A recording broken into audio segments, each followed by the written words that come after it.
मुझे क्षमा कर दीजिए भैया।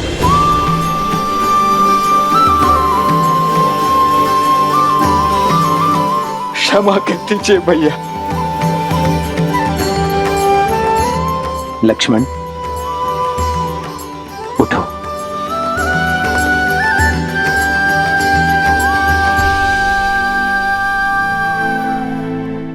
ये सत्य है भैया, आपके निर्णय की अवहेलना करता रहा। आपके त्याग को एक राजा का अभिमान मानता रहा। परंतु सत्य ये भी है भैया कि इतने वर्षों तक प्रति क्षण में आपको देखता भी रहा।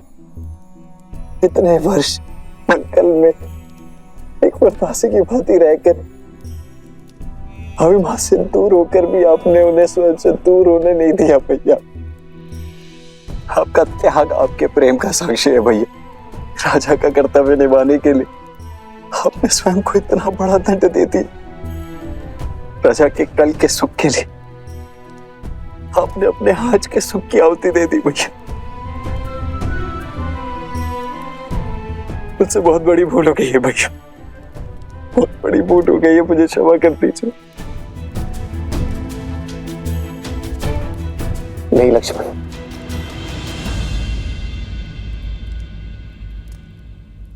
जितना दुख मुझे सीता के बिछड़ने का था, उतना ही दुख मेरे लक्ष्मण को स्वयं मुझसे दूर जाते देखने का था। किंतु दुख के साथ साथ एक विश्वास भी था कि मेरा भाई एक दिन मेरे निर्णय को अवश्य समझेगा। वो एक दिन मुझे क्षमा अवश्य करेगा, एक दिन मेरे पास लौटकर अवश्य आएगा। और मेरा विश्वास करो लक्ष्मण, सीता भी सम्मान सहित अयोध्या लौटकर अवश्य आएगी।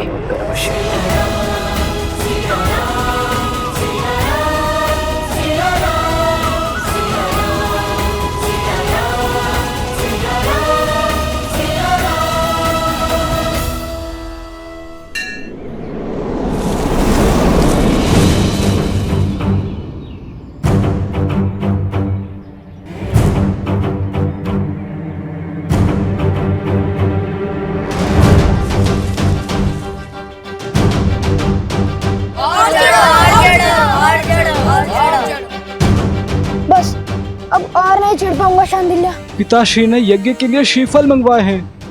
रिक्त हाथ लौट नहीं सकते। ऊपर चढ़ो, अन्यथा दंड मिलेगा।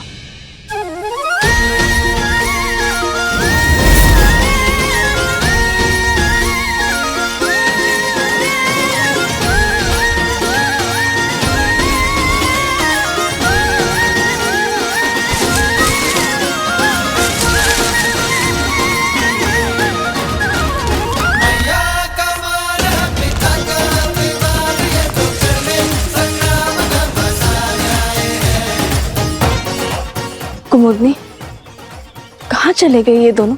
कहीं दिखाई नहीं दे रहे। माता आ गई।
फिर से उद्दंडता कर रहे हो ना तुम लोग?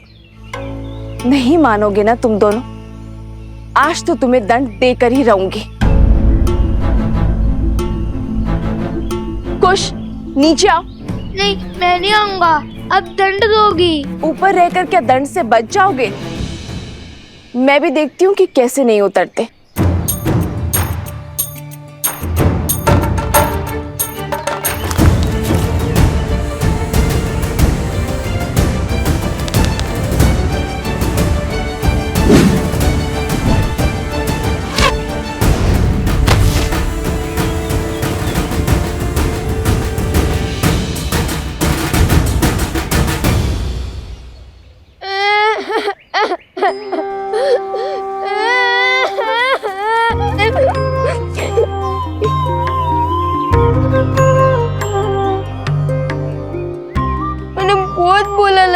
भैया को कि मुझे ऊपर मत भेजो, माता क्रोधित होंगी। फिर उन्होंने मेरी एक ना सुनी। बड़े भैया का आग्रह था, वरना मैं इतना बड़ा दुस्साहस। रोना बाद में, पहले दंड लो। जब डांटने का उद्देश्य पूरा हो गया, मैंने रो भी लिया। फिर क्यों डांटना? जो नहीं रो रहे हैं उन्हें डांटिए ना। बहुत बचाल हो गए हो तुम दोनों। आज संध्या का भोजन तुम दोनों को नहीं मिलेगा। जाओ, यज्ञ में भूखे बैठे रहो।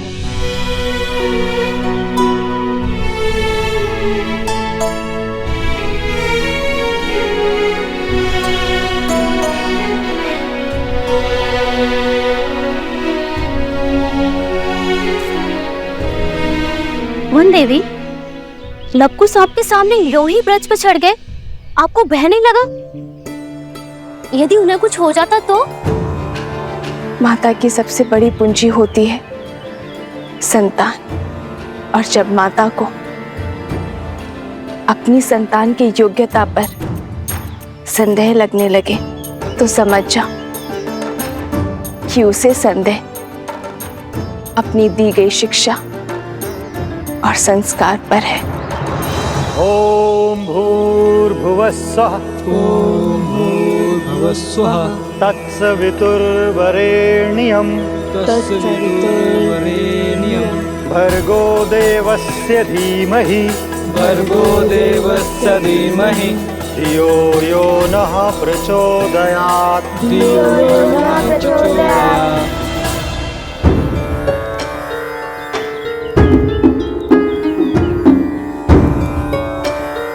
लव, कुश, तड़ासन में खड़े होकर वेद पाठ करो। यही दंड है तुम्हारा। जी गुरुदेव।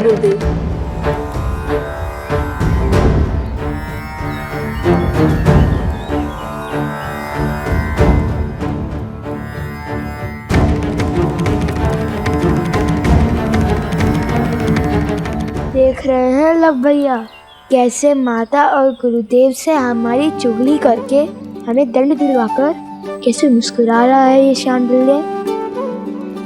पता नहीं माता का मन बसीचेगा भी या नहीं। मुझे तो अभी से ही भूख लग रही है। और जन पाना है, शांति से वेदों का पाठ करो और करने दो। ओम भूर्भुवस्सुः ओम भूर्भुवस्सुः तत्सवितुर्वरेण्यं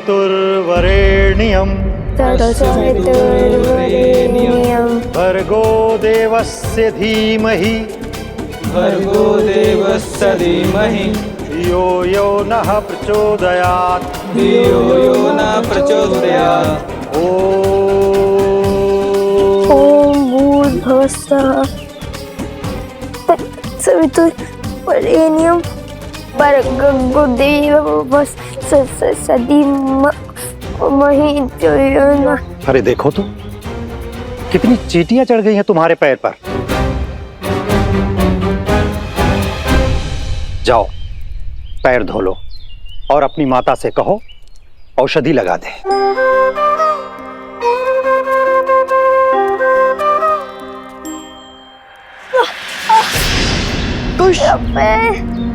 भैया सहायता करो। जाओ, सहायता करो। जी गुरुदेव। कुश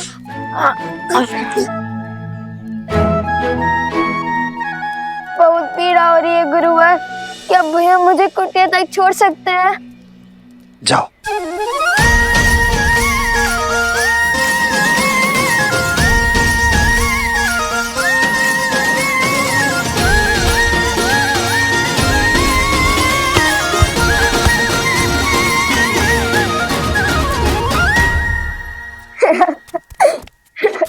क्या आवश्यकता थी इस स्वांग की? आवश्यकता थी भैया। हमने देखा नहीं शांडिल्य का मुख कैसे उल्लू की भांति उतर गया था।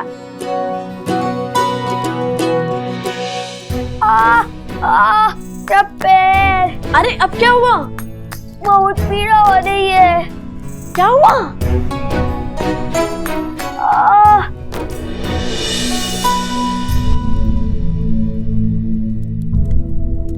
हुआ कुश? कैसे हुआ ये सब? तारासन में खड़े खड़े वेदों का पाठ कर रहे थे, तभी चींटियों ने काट लिया इसे।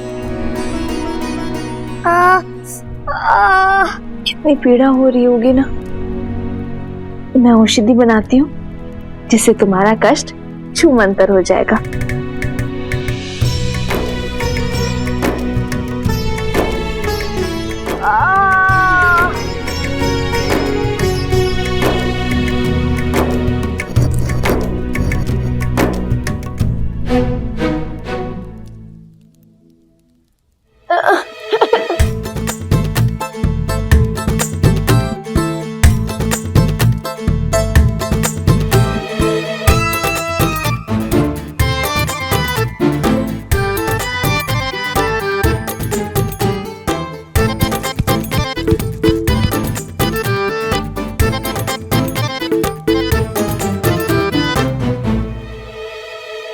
माता, रहने दीजिए ना, इतनी भी पीड़ा नहीं हो रही माता।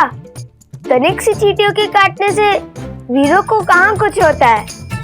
औषधि रहने दीजिए माता, और भोजन खिला दीजिए, बहुत भूख लगी है। दंड में दया नहीं होती, और जब ऋषि हरित ने अपने पुत्र शांडिल्य को नारियल लेने के लिए भेजा था तो तुम दोनों वृक्ष पर क्यों चढ़े? आज तुम दोनों को अन्न का एक दाना भी नहीं मिलेगा। मुझे लगा आप भूल गई होंगी। अब रोना शुरू मत करना। बताओ लव, तुम दोनों वृक्ष पर क्यों चढ़े?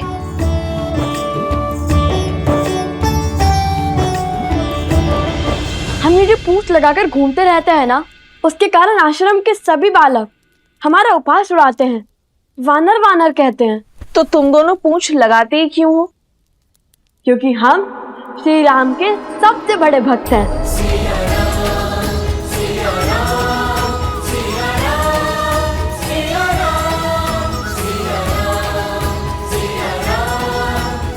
हनुमान जी से भी बड़े भक्त हैं। इसलिए पूंछ तो लगानी ही पड़ती है ना। तो इसका शांडिल्य से लड़ाई का क्या संबंध है? और तुमने उसके कार्य में बाधा क्यों डाली? माता, भ्राता शांडिल्य बड़े ध्रुत हैं, सदा हमें छेड़ते रहते हैं। उन्होंने हमें चुनौती दी थी कि यदि हम श्री राम के सबसे बड़े भक्त हैं तो उन्हें उड़कर दिखाएं। और पता है सोमकरण ने क्या कहा? हनुमान जी के पिता तो स्वयं पवन देव हैं। तुम्हारे पिता कौन है बताओ?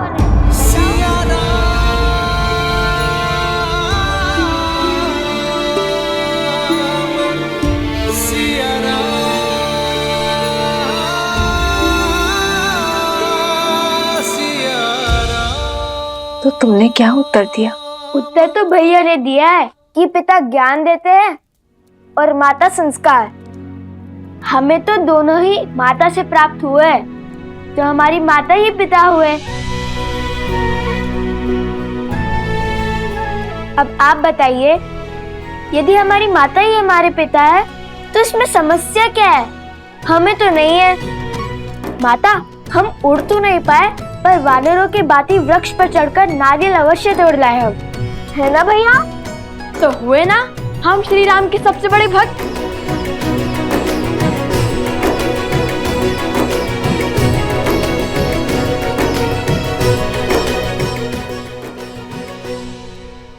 नहीं, तुमने केवल वीर हनुमान की नकल की है। चलो बैठो। उनसे बड़ा भक्त बनने के लिए बहुत समय और बहुत तपस्या लगेगी।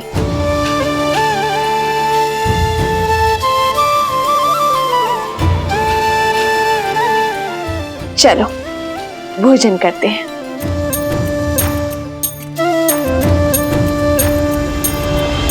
किंतु भोजन करेगा केवल लव।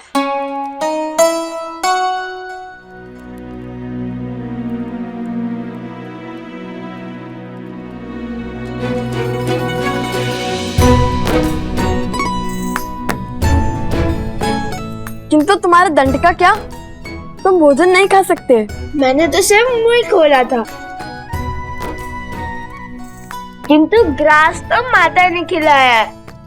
दंड में मुंह खोलना अपराध थोड़ी ना है ना?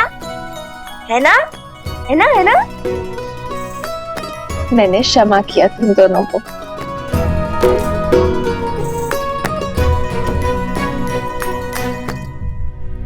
माता, जब हम राजा राम से मिलेंगे ना, तो उन्हें अवश्य बताएंगे कि हम हनुमान जी की भांति वृक्ष पर चढ़ सकते हैं, भांति भांति के कर्तव्य दिखा सकते हैं। फिर उन्हें विश्वास हो जाएगा कि हम उनके सबसे बड़े भक्त हैं।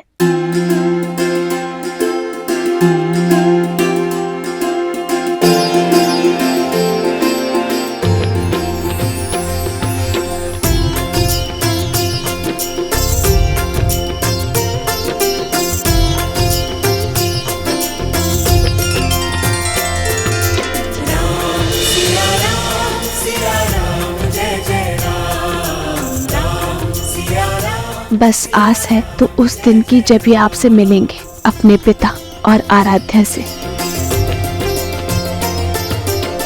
राजकुमार शत्रुघ्न की, राजकुमार शत्रुघ्न की, राजकुमार शत्रुघ्न की, राजकुमार शत्रुघ्न की, राजकुमार शत्रुघ्न की, राजकुमार शत्रुघ्न की, राजकुमार शत्रुघ्न की, राजकुमार शत्रुघ्न की, राजकुमार शत्रुघ्न की।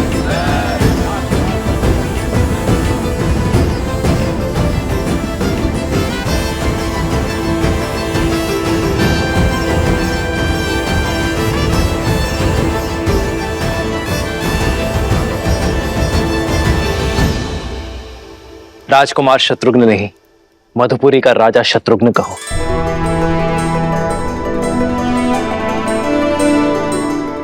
मधुपुरी राज शत्रुघ्न की। शत्रुघ्न, तुमने लवणासुर का वध कर असुरी सोच के प्रसार पर विराम लगाया है।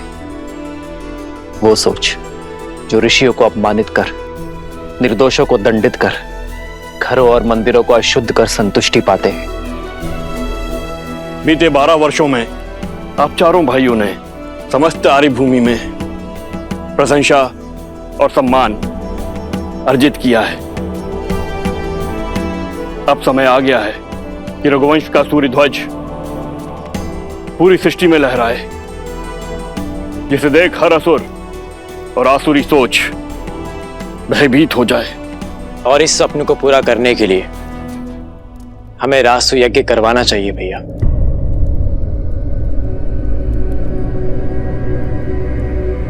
नहीं भरत,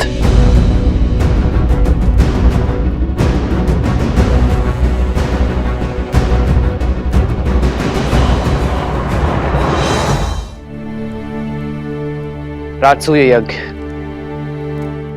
अर्थात हर राज्य का राजा बन जाना, हर राज्य का राजा हमारे आगे नतमस्तक हो,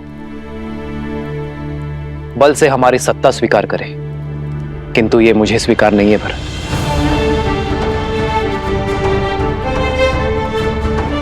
रामराज्य का लक्ष्य है कि हर कोई मन से स्वतंत्र अनुभव करे, मन से मुक्त अनुभव करे। किसी का राज्य छीनकर मैं धर्म का प्रतीक अयोध्या का पावन ध्वज नहीं लहरा सकता भरत। जिस राज्य का राजा सहर्ष हमारी नीति स्वीकार करता है, उसे सुख से राज्य करने का अधिकार अवश्य होना चाहिए। हमें केवल मित्रता और संधि की चाह है, और इसलिए मैं राजसूय यज्ञ के लिए सज्ज नहीं हूं। किंतु राजगुरु वशिष्ठ की बात उचित है। हमें सूर्यवंश की छत्र छाया समस्त भारतवर्ष में फैलानी चाहिए। भैया, किंतु ये होगा कैसे? अश्वमेध यज्ञ से।